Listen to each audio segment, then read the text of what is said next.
يا حبيبتي. مش دي شقة الأستاذ إبراهيم سالم؟ ايوه حبيبتي، بس هو مسافر. مسافر فين؟ راح بلده. طب ما تعرفيش يا أختي هو هيرجع إمتى؟ هو ما بيتاخرش، بالكتير بعد بكره. طب متشكرة، كتر خيرك. عايزه اقول له حاجه؟ لا أنا هبقى أعدي عليه مرة تانية. طب ما تفضلي تستريحي. متشكرة، معلش، كتر خيرك. مع السلامه.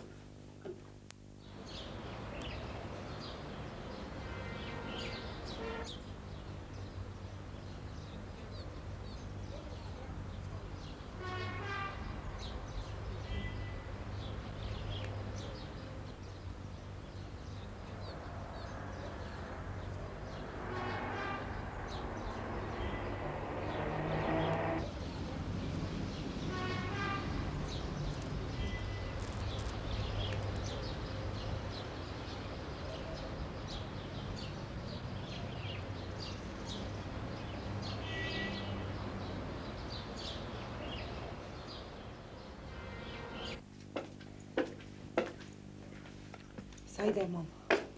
يا ترى اشتغلتي بكام النهارده؟ ماما أنا تعبانة ومش فايقة.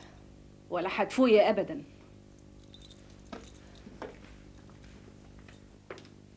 ماما بتقول يلا عشان تتغدي. وقال لها ماليش نفس. انت هتزعلي نفسك ليه بس؟ هو يعني خلاص هاجر من البلد بكره يرجع. أنا زعلانة على حظي الوحش، كل ما خلاص ألاقي نفسي قربت ألاقيه يهرب تاني، زي ما يكون عارف إن أنا بطارده.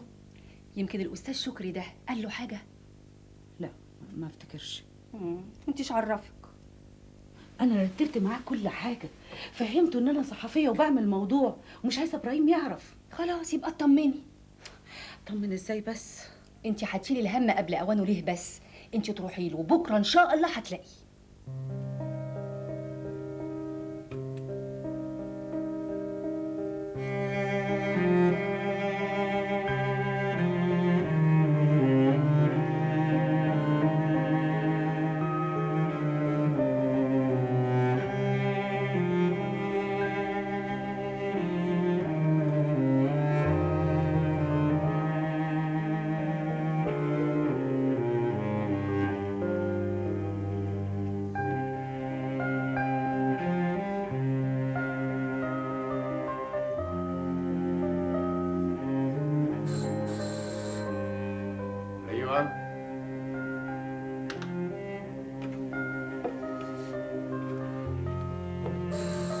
ايوه مش دي شقة الأستاذ إبراهيم سالم؟ ايوه أنا الموديل اللي بعته الأستاذ شكري. اهلا وسهلا، اتفضلي اتفضلي. كتر خيرك. اهلا ما تخافيش منها، ما تخافيش. بس بوتي عيب، بس أنا فت عليك أول امبارح ما لقيتكش. معلش، اصلي الحقيقه انا كنت مسافر في البلد. اهلا انما دي اول مره حضرتك تشتغلي فيها موديل؟ ما اكدبش عليك، دي أول مرة. طيب وايه اللي خلاكي تفكري تشتغلي الشغلانه دي؟ أعمل إيه يا سعادة البيه؟ أبويا مات وسابنا من غير ولا مليم. وهو والدك كان بيشتغل ايه؟ كان بيشتغل بياع في محل بقالة. ما هي دي المأساة، محدش بيفكر في الناس الغلابة أبدا. قولي لي، أنت عندك إخوات؟ 5 في عين العدو. ياه، وعايشين إزاي؟ أهو ربنا بيسترها معانا برحمته، وإلهي يخليه الأستاذ شكري قال لي هدور لك على شغلانة أهي تحميكي من مد الإيد. بس للأسف يا أنسة، أنت ما قلتليش أنت اسمك إيه؟ خدامتك كريمة. عاشت الأسامي. بقول لك للأسف أنا مش هقدر أدفع لك أكتر من 5 جنيه في الجلسة. خير وبركة يا سعادة البيه، إلهي ربنا يكرمك. وكمان إحنا مش هنبتدي النهاردة، لأن الهدوم اللي عليكي دي مش شايلة في دماغي. أنا عايزك تجيبي هدوم تانية علشان نبدأ نرسمك بيها. هدوم؟ ما تخافيش، دي هدوم عادي من اللي بتستخدميها في البيت، واذا ما كانش عندك يا ستي انا هديكي فلوس تشتريها بيها. إلهي ربنا يخليك يا سعادة البيه. بقول لك ايه، ما بلاش حكايه سعاده البيه وسعاده الباشا دي، الحال زي ما انت شايفه يعني يا دوب. ما قلتليش تحبي تشربي ايه؟ ودخلت عليه اللعبه؟ إلا دخلت عليه، لو كنت شفتيه وهو متأثر وأنا بحكي له حكايتي. واداكي كام بقى عشان تشتري الهدوم؟ اداني 10 جنيه. دول بقى من نصيبي انا. واصرف على اخواتي منين؟ الزلعه شويه شمال، وانت وشك لفوق سنه بس. الا قول لي يا سي ابراهيم، هو انت عايش هنا لوحدك؟ قصدي يعني مالكش اهل؟ لا، ده انا اهلي كلهم في الريف. الله، امال مين بيخدمك؟ انا بخدم نفسي بنفسي. وده اسمه كلام؟ ده حتى تعطيل لي شغلك. لا، ما هو انا طلباتي بسيطه قوي، وبعدين انا منظم شغلي وحياتي. خلاص، بسيب انت بقى المفتاح وانا هعمل لك كل حاجه. ما هو انت مش هتلاقي حاجه من اصله عشان تعمليها. امال مين بيطبخ لك؟ انا بشتري اكل جاهز من السوق. هو اكل السوق ده بتسميه اكل؟ بسيب انت بس المفتاح وانا هعمل لك كل حاجه انت عايزها. ما انا مش عايز اتعبك معايا يا كريمه. لا تعب ولا حاجه، هو انا ورايا ايه؟ طب يا ستي، انا متشكر قوي قوي يا كريم.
الله. انت جيت يا سي ابراهيم؟ الله الله الله، اما اكلك لذيذ بشكل. بالهنا والشفا. مش عاوز مني حاجه تاني؟ مش عايز منك حاجه. ده ايه؟ ليه؟ انت رايحه فين؟ يا دوب يا سي ابراهيم. يا دوب ايه؟ اقعدي، انت هتقعدي تاكلي معايا؟ لا ما اقدرش، انت عارف لازم اتغدى مع امي واخواتي. كده؟ طيب براحتك، مش هقدر اقول لك لا. انت عاوزني بكره الساعه كام؟ لا لا، بلاش بكره، اصل انا بكره ورايا كام مشوار كده، وبعدين هفوت على الاستاذ شكري ابيع له اللوحه. طيب فوتك بعافيه. مع السلامه. مع السلامه. الله يسلمك.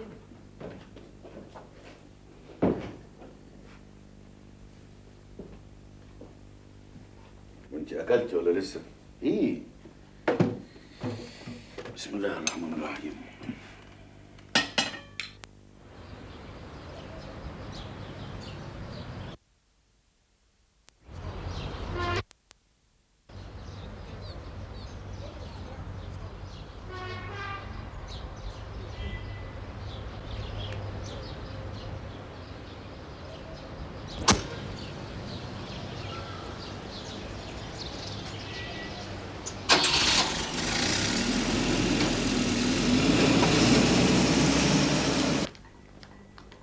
اتفضلي. قولي لي يا جمالات، نعم ايه؟ هي المسقعه تتعمل ازاي؟ مين المسقعه؟ ليه؟ هو انت هتطبخي كمان للجدع ده؟ الله، امال هقوم بدوري كويس ازاي؟ انا عندي فكره. انا اروح شقته وهو مش موجود، اطبخ لك وانضف لك واسلمك الشقه زي الفل. انت حبيبي مش واخد على الشقه ده، انت تقعدي تستتتي كده واحنا اللي نخدمك. اه، بس افرضي مره جه بقى بدري وشافك. لا يا جمالات، انا ما عنديش استعداد ان انا اهد كل اللي عملته. قولي لي بقى المسقعه بتتعمل ازاي؟ مديحة طبعا بشوف دي كل يوم معايا، اصلها ما بتستريحش لحد غيري. طبعا هتتجوز، امال يعني هتفضل كده؟ عريسها موجود، ماجد اخويا، اصلهم مستنين لما يمر 6 اشهر. الله يبارك فيكي. طبعا هبقولك، بس اوعي تجيبي سيره لحد، احسن ماجد اخويا بيتضايق قوي لما حد يعرف حاجه قبل ما تتم. طيب يا حبيبتي، مع السلامه. يا ميرفت كفايه. انت ليه عايزه تلزقي ماجد اخوك المديحه باي شكل؟ ما انت حاولتي قبل كده وفشلتي وبقى شكلكم وحش. شكلنا وحش ليه؟ هو ماجد اخويا رميه؟ دي اي بنت تتمناه. ولما هو اي بنت تتمناه ما تسيبوا مديحه في حالها. انا عارفه مصلحه صاحبتي كويس، ومصلحتها انها تتجوز ماجد. مصلحتها ولا مصلحه اخوكي؟ قصدك ايه؟ لا لا لا ولا حاجه. انا قلت ان ماجد هيتجوز مديحه، يبقى لازم يتجوزها. هي بقالها قد ايه ما جاتش الشركه؟ بقالها حوالي اسبوع. حاجه غريبه، انا كل يوم بتصل بيها في البيت ما بلاقيهاش. هي ما بتتصلش بحضرتك هنا وتقول هي فين؟ لا ابدا، ده حتى في اوراق مهمه لازم تمضيها. غريبه قوي. بتروح فين دي؟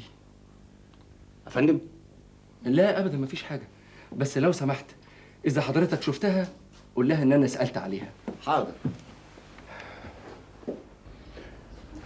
ما قلتليش ايه رايك في الموديل اللي بعتها لك؟ بصراحه انت خدمتني فيها قوي. لقيتها فين دي؟ ما قلت لك انا اعرف عيلتها من زمان. امها اشتغلت عندنا شويه لكن تعبت من الروماتيزم. مسكينه.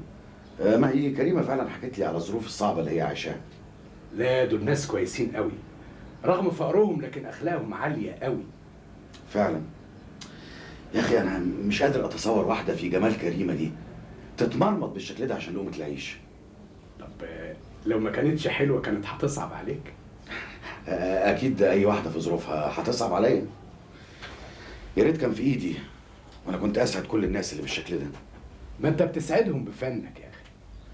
للاسف انا بسعد ناس مش محتاجين لي، بالعكس انا اللي محتاج لفلوسهم. طب قول لي هتخلص لوحه كريمه امتى؟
شو وقفتهاش؟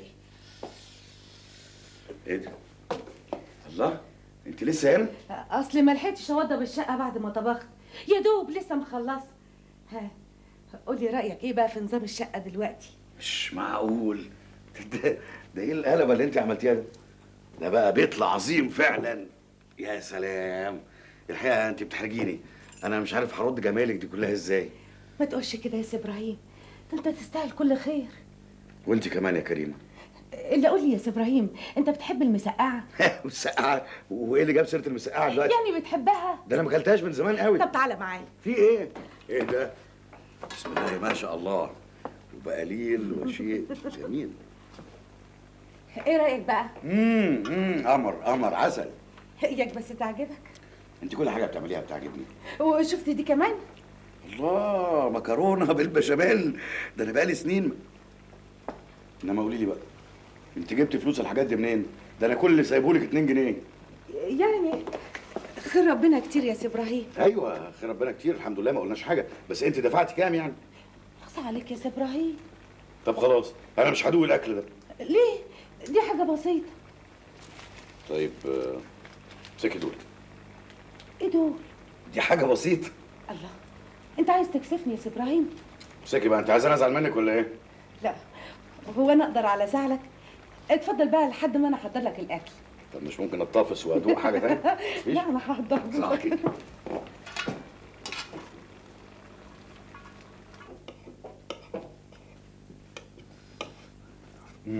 عاوز حاجه تانية يا سي ابراهيم؟ عايزك تقعدي تاكلي معايا. ما انت عارف انا ما اقدرش اتاخر. لا ارجوكي لازم تتاخري، اولا عشان خاطري، ثانيا عشان يبقى بينا وبين بعض عيش وملح. انا ما اقدرش ارفض لك طلب ابدا، ده انت خاطرك غالي عندي قوي. ايه رايحه فين؟ رايح اجيب طبق وجاي. طيب، وابقي هاتي لي كمان طبق مسقعه، ده لذيذه قوي.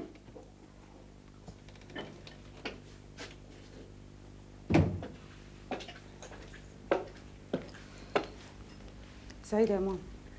على فكرة ماجد سأل عليكي في التليفون وقال انه راح لك الشركة وما لقاكيش. هو ماله بس؟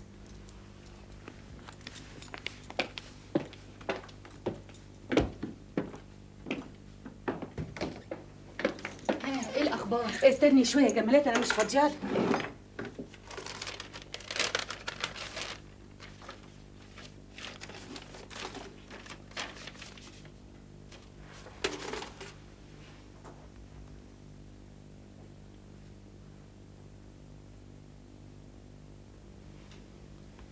الله، ايه مالك؟ في ايه؟ انا النهارده اكتشفت حاجه خطيره قوي. شايفه الصوره دي؟ الله، ودي ايه اللي مصورها مع المرحوم؟ مش هي دي المشكله. انا لقيت لوحه مرسومه لها عند ابراهيم بس ما كملتش. اكيد هي مفتاح السر. الا ما تاخذنيش يا سي ابراهيم. وبعدين معاكي بقى، اديكي ضيعت النظر اللي كانت في عينيكي. كده كويس؟ ايوه كويس. اثبتي بقى على الوضع ده وما تتحركيش.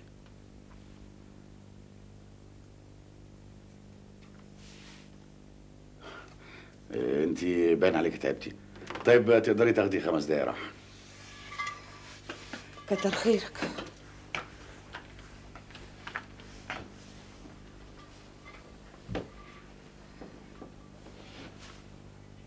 نعم، كنت عايزه تقولي ايه؟ ما انت خلاص نسيتني كده؟ طيب افتكري براحتك بقى. ايوه انا افتكرت. انا كنت عاوزه اقول لك يعني انا ما بشوفش حد بيزورك ولا انت بتزور حد. ايه هو انت مالكش اصحاب؟ ايه رايك انت؟ مش احسن؟ هو حد بيستغنى عن الناس؟ ممكن لو كانوا الناس دول وحشين. بس كلهم مش وحشين. يعني انت كده انت ما بتحبش الناس؟ لا مين قال كده؟ بالعكس، بس انا ما بحبش انخدع فيهم. تلاقيك قسيت من معاشرتك ليهم. عشان كده انت بقى بتعزل كتير؟ بعزل؟ مين قالك الكلام ده؟ الاستاذ شكري. عارفه انا بعزل يمكن، يعني بقيت بخاف. بخاف من اي شيء، انسان او مكان. غريبه، وايه اللي بيخليك تخاف؟ الخوف من الفراق. ساعات كتير قوي بسأل نفسي، يا ترى الناس اللي انا حبيتهم واعتبرتهم جزء من حياتي، لو حصل السبب من الاسباب ان انا فرقتهم او هم فرقوني، هل ساعتها هحس ان انا انسان سعيد؟ هتبقى انسان وحيد. على العموم انا الوحده بالنسبه لي ما بتمثلش الم، يمكن لاني اتعودت عليها. وعشان كده انت ما اتجوزتش؟ متهيألي كفايه شغل بقى النهارده. ليه؟ ده احنا ما كملناش ساعة شغل على بعضها. معلش انا تعبت، وعلى كل حال ما تخافيش، انا هحاسبك برضو على ساعه ونص. اخصى عليك يا سي ابراهيم، ده انا مش قصدي، انا بس مش عايزه شغلك يتعطل.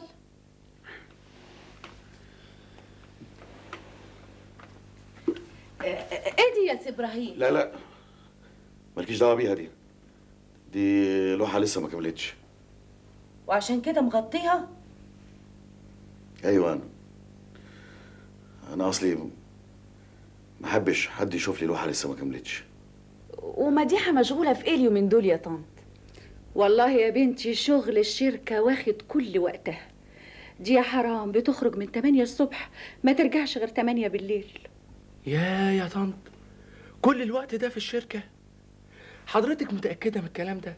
طبعا متأكدة، امال هتروح فين يعني؟ اهو هتروح فين دي يا طنط؟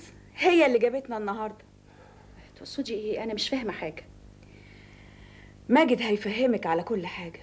يفهمني؟ ما تتكلم يا ماجد، في ايه؟ الحقيقة يا طنط أنا مش عارف أقول لحضرتك إيه. أصل أنا رحت المديحة كذا مرة الشركة عشان أسأل عليها، قالوا لي إنها ما بتروحش. واحنا طبعا عارفين انها خلاص خرجت من ازمتها بخير، فالحقيقه توغوشنا وخوفنا لا تكون لسه متضايقه. متضايقة؟ لا ابدا، هي مش متضايقة من حاجة، بس هي قالت لي انها بتفضل طول النهار بره تلف على شغل الشركة. تلف؟ ايوه، مش الشركة بتبني مستشفيات وعمارات والمفروض انها تباشرها. جايز.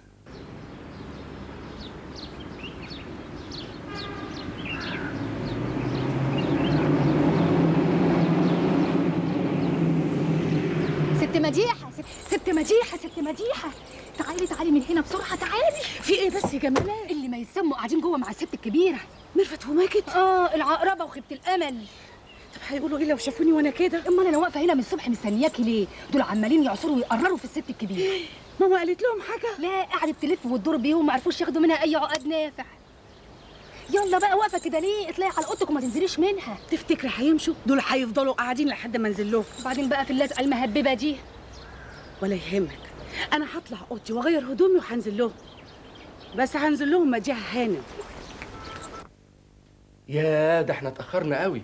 يلا يا ميرفت، أحسن أنا لازم أرجع الشغل دلوقتي. لا، طب مش تقعدوا تتغدوا معانا؟ معلش يا طنط، بس حضرتك تقولي لمديحه اننا جينا نسال عليها ونطمن. طب هتيجوا تاني امتى عشان اخليها تستناكوا؟ انا هبقى اكلمها في التليفون واتفق معاها على ميعاد. اورفوار يا طنط. مع السلامة يا حبيبتي. مع السلامة يا طنط. مع السلامة. ميرفت، ايه المفاجاه الجميله دي؟ اخصى عليك يا وحش، اسبوعين ما شفتكيش. ما تتصوريش انت كمان وحشاني قد ايه. ازيك يا ماجد؟ ازيك يا مديحة؟ في الشركه قالوا لي انك فوت عليا وسالت. أيوة، أنا كنت عايزة أطمن عليكي. انا اسفه، اعمل ايه؟ الشغل كتير ولازم امر كل يوم على المشروعات بنفسي، ما انت عارف ما فيش حاجه بتمشي الا اذا كنت اتابعها بنفسي. الله، انتوا واقفين ليه؟ ما تقعدوا. ده احنا قاعدين بقالنا اكتر من ساعه، بس كويس اني شفناكي. اصل ماجد جاي يعزمك على عيد ميلاده. حقيقي؟ كل سنه وانت طيب، عقبال 100 سنه. لا، أنا مش عايزة أسمعها هنا، أنا عايزة أسمعها منك بعد ما أطفي الشمع. معلش يا ماجد، انا مش هقدر. مش هتقدري ايه؟ مش هقدر اجي. مش قلتلك يا ميرفت؟ شايفة يا طنط؟ وهي معقولة مش هتقدر؟ بس انتوا مالكمش دعوة. الا بقى اذا كنتي عايزه ماجد يزعل. انت عارفه ظروفي يا ميرفت، انا ما اقدرش اروح حفلات، الناس تقول عليا ايه؟ دي حفلة عالضيق قوي. معلش يا ماجد، اعذرني، حقيقي بقى مش هقدر.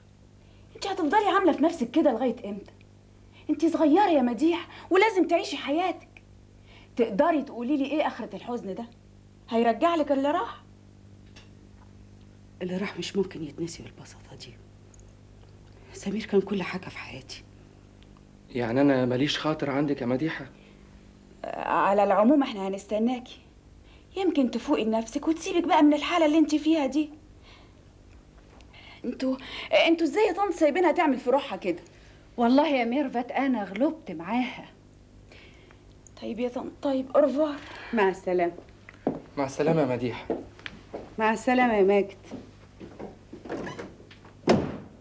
يا ساتر. انما قوليلي انت رجعتي امتى وغيرتي هدومك فين؟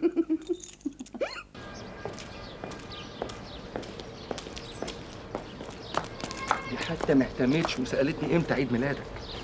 انا من الاول ما كنتش متحمس ان انا اجي. ولا يهمك، الزمن لسه في صفك، بكرة هي اللي هتجري وراك. ما يغركش شوية الحزن اللي عمالة تتعايق بيه قدام الناس. انت ما سمعتيهاش وهي بتتكلم عن سمير انه كان كل حاجه في حياتها وانها مش هتنساه؟ ده كلام قالوه قبلها ستات كتير، وبعد كده كانوا بيعملوا عكسه بالظبط. انت ناسي طنط خيرية لما جوزها مات وقالت خلاص الرجالة متحرمين عليها، وقبل ما يفوت ال40 كانت متجوزة؟ ولا سوسن بنت عمك لما جالها انهيار عصبي بعد موت جوزها، وقبل السنة ما تفوت كان متجوزة 2 ورا بعض؟ تفتكري مديحه من النوع ده؟ ليه لا، كلنا ستات زي بعض. طب يلا.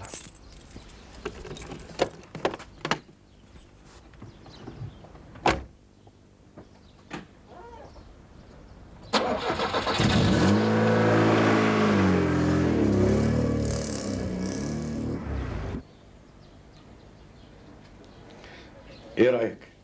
تجنن. اهو ده الشغل المظبوط يا ابو خليل. الله الله، هو انا شغلي قبل كده ما كانش مظبوط؟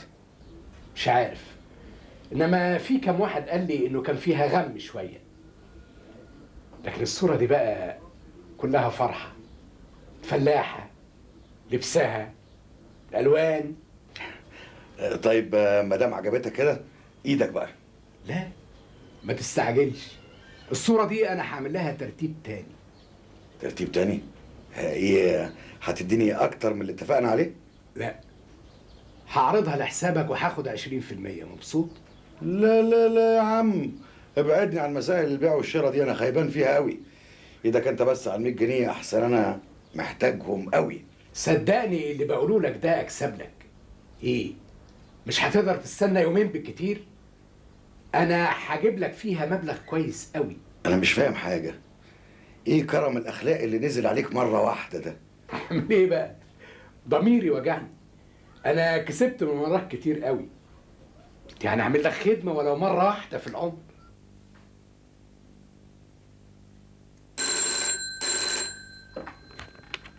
الو، اهلا يا استاذ شكري.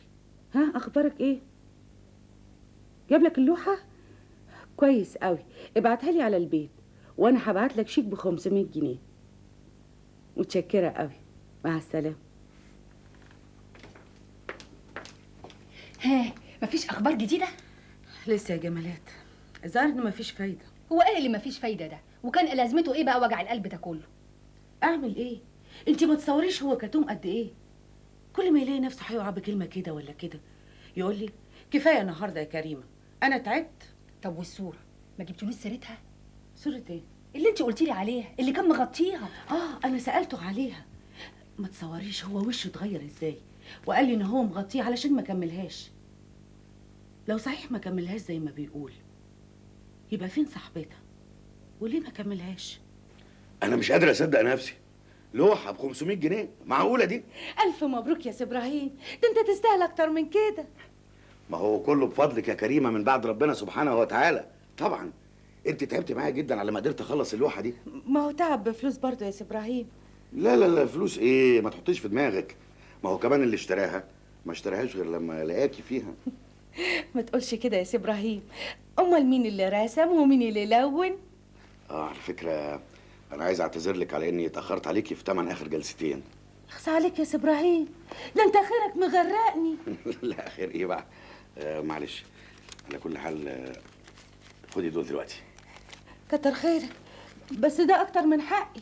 انت حقك اكتر من كده بكتير، ويا ريت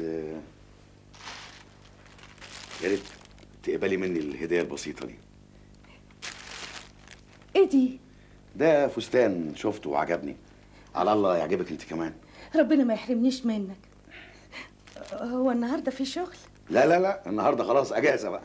طبعا اذنك بقى. رايحه فين؟ هتمشي؟ طب استني، انا نازل هاخدك اوصلك معايا في سكتي. اتفضلي اتفضلي.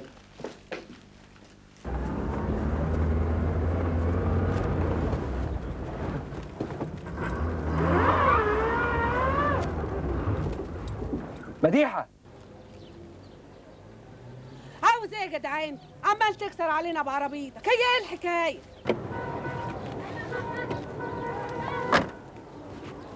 مديحه، ايه؟ انت مش عارفاني ولا ايه؟ ولا عمري شفت خلقتك قبل كده. ايه الحكايه؟ ايه حكايتك انت عايز ايه؟ قالت لك ما تعرفكش، هي تلاقيها حكيتك.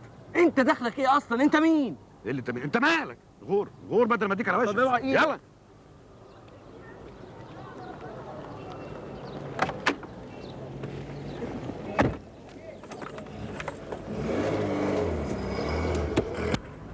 هو جرى ايه في الدنيا؟ خلاص قلة الحياة بقت عين عينك كده؟ مفيش حد قادر يلم البلاوي دي عننا؟ معلش رواقي كده، هو تلاقيه كان بيشبع عليك. ما خلاص قلت له ان انا مش انا، برضه راكب دماغه ومصر. جيت الحق بقى، هو معذور. طبعا تلاقيه كان نفسه تطلعي شبه حد هو يعرفه. اخس عليك يا ابراهيم، حتى انت كمان. اتفضل. وفرجت عليا الشارع كله، والجدع اللي معاها ده كان هيمسك فيا. انت متأكد انها مديحة؟ الا متأكد، زي ما انا متأكد بالظبط ان اللي واقفة قدامي دي ميرفت اختي. غريبة، وايه اللي يخليها تنكر نفسها كده؟ قولي ايه اللي يخليها تلبس هدوم زي دي؟ ومعرفتش مين الراجل اللي كان ماشي معاها؟ انا عمري ما شفته قبل كده. مش جايز يكون موظف عندها في الشركة؟ لا ابدا، انا عارف تقريبا معظم الموظفين اللي عندها في الشركة. ايه اللي يخليها تلبس هدوم زي دي وتمشي مع واحد راجل في الشارع؟ وفين عربيتها؟ يمكن مغامرة تانية زي المغامرات اللي قبل كده مع المرحوم سمير. تفتكر؟ امال ليه لسه بتقول انها بتحب سمير وانها يا حرام مش قادرة تنساه؟ الموضوع ده اكيد فيه سر، بس انا اللي هيجنني ايه اللي يخليها تقع على الاصناف دي من الرجالة وسايبة واحد زي انا شيك وابن ناس.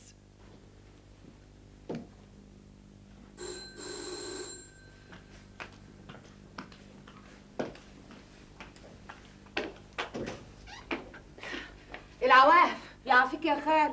مش دي برضه شقة إبراهيم سالم؟ ايوه، اي خدمه. هي أنا أمه ودي أخته شلبية. يا اهلا وسهلا، يا اهلا وسهلا، اتفضلوا. إيه ما شاء الله ما شاء الله. اتفضلي. ده احنا دخنا ال7 دخات على معطورنا في البيت. اتفضلي اتفضلي. ما تأخذنيش، أنا لسه مش عارفة أنت مين. انا خدامتك كريمه، بشتغل عند سي ابراهيم. اتفضلي استريحي. أمال إبراهيم ابني فين أمال؟ هو متعود يخرج دلوقتي ويرجع الساعه 2:30. بس أنت حلوة قوي، بتشتغلي عنده إزاي؟ ما هو بيرسمني في التصاوير بتاعته ويبيعها. قلتيلي زي اللي قبلك يعني. بس خسارة يا بنتي تبهدلي نفسك في الشغلانة دي. اعمل ايه يا خاله؟ في رقبتكم لحمه. ايه؟ لو جوزك مش موجود؟ لا، انا مش متجوزه. ايه؟ بنت بنوت يعني ايه؟ امال ما تاخذنيشكم اللحم اللي بتقولي عليه ده منين؟ دول امي واخواتي. قلتيلي. ربنا يعينك على رزقهم يا بنتي. تشربي حاجه؟ لا ولا تتعبي نفسك. اعمل لك شاي. لا بس اقعدي لما نستهدى شويه، ده سلم يقطع النفس يا بنتي. سبحان الله، اني مش عارفه ابراهيم ابني يعزل في الشقه العاليه دي ليه؟ ما انت عارفه ازمه الشقه. لا قولي لي يا خاله، هو ساب اللي قبلها ليه؟ ايجارها كان غالي قوي. بس سبحان الله، مش عارفه ليه انت بتفكريني بنعمات. مين؟ نعمات؟ ايوه، اللي كان ابراهيم ابني بيرسمها قبلك. حصر عليها وعلى شباب. ماتت؟ انا ما اعرفش، مش عارفه. بنت يا شلبيه، واقفه ليه يا بنت؟ الله، ازاي انت مش عارفه؟ انت مش بتقولي انها كانت بتشتغل عند السي ابراهيم؟ هي مين دي؟ نعمات. دي كانت مخطوبه لواحد صاحب ابراهيم ابني، حصر عليه وعلى شبابه هو كمان. هو مين؟ سمير، صاحب ابراهيم ابني. يا بنت يا شلبيه، رايحه فين يا بنت؟ سيبيها يا اختي تتفرج، ده بيت اخوها. روحي يا شلبيه اتفرجي، روحي. خايفه تنكش في شيء ولا تكسر حاجه. انت متاكده ان سمير كان ناوي يتجوز نعمات؟ ايه؟ لو انت تعرفي سمير؟ لا، هو سي ابراهيم اصله كان دايما يكلمني عنه كتير، انما ما قاليش حكايه ان هو كان ناوي يتجوز نعمات. يا بنتي الجواز اسمه ونصيب.